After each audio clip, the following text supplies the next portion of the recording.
Sa iba pang balita, naglabas ng hinaing si Department of Justice Secretary Jesus Crispin Remulla sa mga senador kasabay ng pagdinig ng Senado hinggil sa pagkakaaresto kay dating Pangulong Rodrigo Duterte. Nag-ugat ito matapos questionin ng mga senador ang Philippine National Police sa utos na maisakay si dating Pangulong Duterte sa eroplano. Ayon kay Remulla, sumunod sa due process ang pag-aresto sa dating presidente. Iginit din ng kalihim na 7 taong iniimbestigahan ang kaso.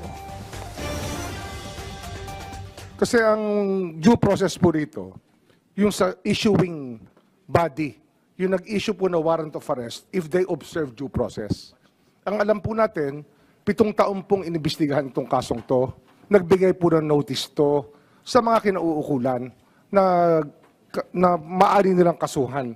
At pinayagan sila sumagot. Habang tayo po isaklaw ng ICC. Hindi pa rin saklaw yan sa ating batas. Hindi, Kasi ano ho? ayon sa ating batas, Hindi, habang tayo po isaklaw ng ICC, binigyan na po ng due process yung mga tao